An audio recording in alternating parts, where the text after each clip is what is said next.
Thandiwe Mfulo says that she had high hopes after making her mark on the ballot paper for the first time. The 63-year-old had post-polio syndrome. My hope was to say, I am going to be recognized as a human being. As a person with disability, I'll also be recognized. I won't feel like us and them, especially when it comes to disabled wise. We had some opportunities to say they did not do them, but it depends who you are. Dorothy-Anne Howitson remembers her keenness to be part of the country's historical moment.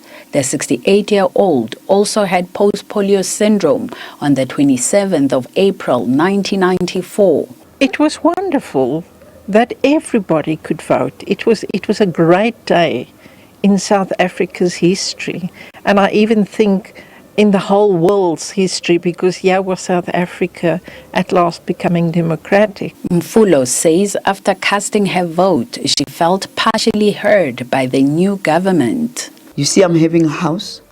In those early days, disabled people were supposed to stay at homes. And for me, that is a success. And that is to show that as disabled people, we do have the rights.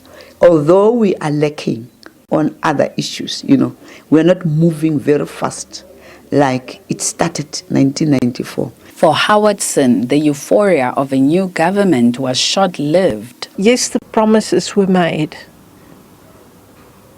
But promises came on paper.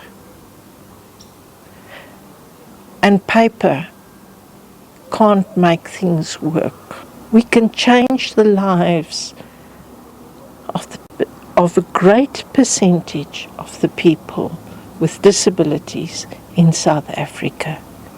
But we are not doing that. Mfulo and Howitson are among the 6% of the country's population who are reported as having a disability. The duo believes the democratic government seems to be recanting on its promises 30 years later. We are still building new schools, but we are still building schools that are not accessible.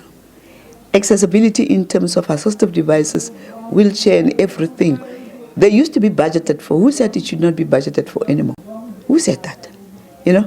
And when it comes to housing, a house of a disabled person, according to the RDP Act, it's 60 square meters.